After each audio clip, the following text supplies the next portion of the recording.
way, 888-589-8840. Let's go to Shannon in Exeter, Missouri. Shannon, welcome to Focal Point with Brian Fisher, Krishnan, and Guru-Murthy. Why do you listen to Focal Point?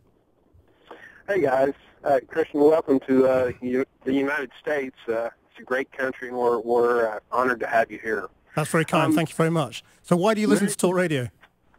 Well, the reason I listen to the talk radio, there are we have so many different choices, right? It's like you said, we have, Rush Limbaugh. We have so many different other varieties of people. But the simple truth of the matter is just exactly that. It's truth. I can listen to Rush Limbaugh, and he's a great talker, and Brian, no offense to you, he might even go you one better occasionally, as far as how he presents stuff. I'll tell you, Rush Limbaugh is the Michael Jordan of talk radio. He's the best that has ever been or ever will be. So. I know, and that's why I said that, but you're my favorite, right?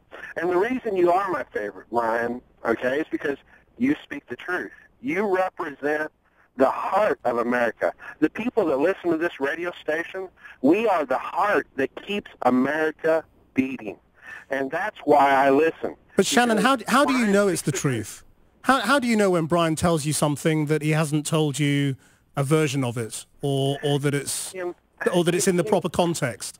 I mean, I'll give you an example. When Brian was talking about my station, Channel 4, having to cancel the screening, he talked about, the bosses of Channel 4 and what it says about what they feel. Well, in fact, the Channel 4 bosses will screen programs from every different direction. It's our job to court controversy and do all of that. So nothing that broadcasts on our station ever reveals what our bosses actually think about anything personally. Now, that was just something because Brian's not absolutely clear about what Channel 4 is. That's not a deliberate misleading. But how do you know that he always tells you the whole truth? See, but I would say that if the Channel 4 leadership, if they honestly believed that Islam was a religion of peace, they wouldn't have worried about doing that screening. Well, that's a big misunderstanding of what our station is about, because what our station is about airing untold stories, unheard views,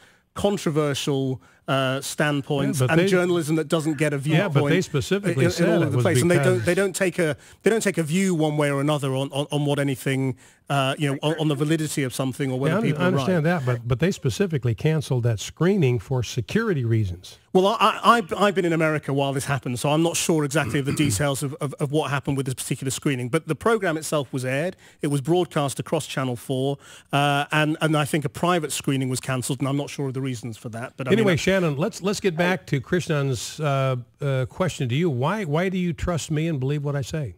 Well, it's real simple, Krishnan, and I don't know if you can understand this, okay? And I'll try.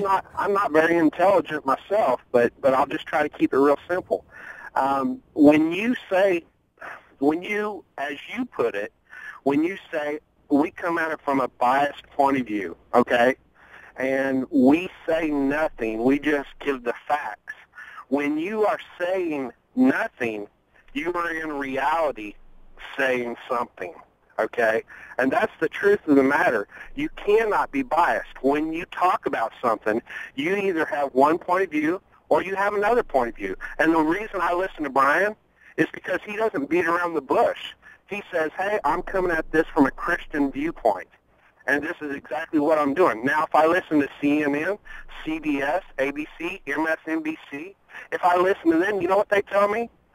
We have no bias. We are just bringing you the facts.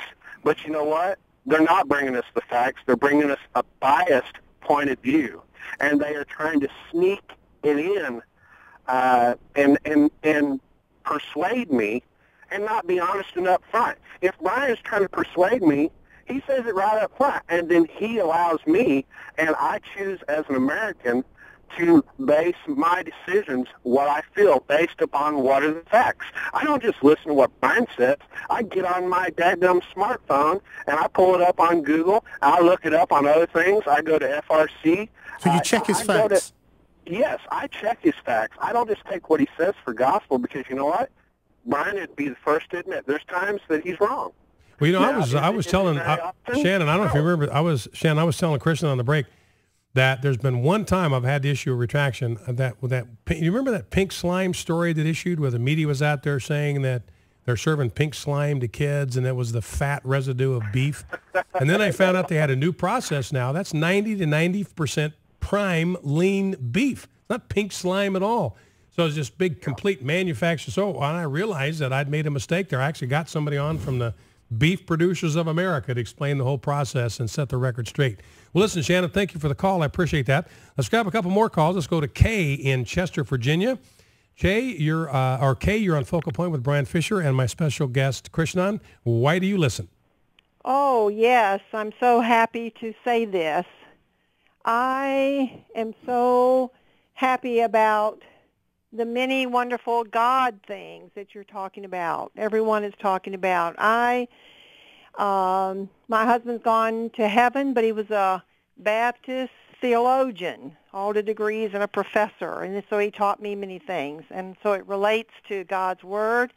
And this is not religion. Religion are other things. This is Christ-like, Jesus. And I try to teach and tell others about this these programs, because I'm 69 years old and I'm home some now. But the thing is, I was one of those nurses who got caught up, really, even way back in 1969, assisting with abortions, and didn't realize what was going on until these live parts were coming out, and I had to help put them together like a puzzle, and you know what I'm talking about. Mm-hmm. So, and Kay, that's one of the reasons back in Idaho, one of the reasons why they had a hard time getting good abortion statistics, because the abortionists, it was just too gruesome for them. In order to get an age of the baby at the time it was aborted, they had to reassemble all of the pieces of the baby that had been dismembered in the womb. And it was so gruesome, they just didn't want to do it. Krishnan, you got a question for Kay? Hello, Kay. Thank you very much for calling in. Can I ask you, I mean, you raised the abortion issue and your own experience. Is it the most important issue on which you will cast your vote? No. It's not the most important thing, although I was involved with it. But it's all the different things.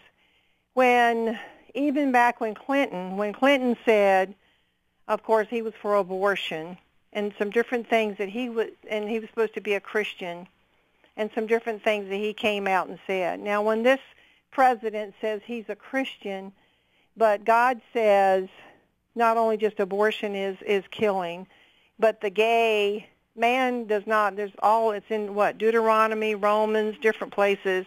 Man does not live with man. It was not Adam and Eve. He thinks it's Adam and Steve. No.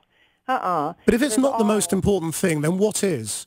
What is the most important election issue for you? I can't say the most important thing. I know that our economy is very important, for instance, too, because my son been working hard he's 45 years old. He's been working hard. He's a crane operator in a steel plant, and it went down bankrupt about 4 weeks ago, and here he is, very healthy, was never out sick, works out really heavily. Now he's just struggling and struggling. Why should he be struggling with a house payment and 2 kids to support and all that? No, should not be. All right, Kay, well, listen, I appreciate your call. Thank you for that. Let's see if we can squeeze one more call in before the end of the hour. Let's go to Arthur, Houston, Texas. Arthur, you're on Focal Point with Brian Fisher and Krishnan, my special guest. Why do you listen to Focal Point? Hi. I listen to the Focal Point for many reasons, but one thing I'm going to tell you. My job before required for me to go and travel all over around the world and live in the countries, basically in the Muslim countries. And I don't have to correct any fact, because the fact is what you say is truth. I experienced through my whole life. That's why I'm listening to the Focal Point. And actually, you guys are very, very polite, because if I will work for the Focal Point, I could say some stories which are very, very bad stories. And on the top of this, as far politics goes, I was born in Poland, which was under the Russian occupation. And basically what Obama is doing is what I experienced when I was 10 years old. So everything what they say on the Focal Point is true because I experienced on my own. All right, Arthur, thank you very much. Let's grab one last call. Hector, Florence, South Carolina. Hector, got about 30 seconds. Why do you listen? Well, good day to you, Brian. Hey, Mr. Christian, welcome to the program. Thank you. Listen, I listen for one reason, or a few reasons, actually. Brian does his homework. There's no ifs, ands, and buts about it. The man tells it like it is, whether you like it or not. He's biased on the right for a good reason. When you have good morals and when you're really looking for the truth and you want the truth, you're going to listen to a program like Brian's, and you're not going to take no compromises. All right, well, thank you, Hector. Got about 30 seconds. Anything you want to follow up? Well, Brian, I really have a question for you, really, which is the final question, which is sort of, what about people who aren't Christians? Do you want them to listen to you too? Absolutely.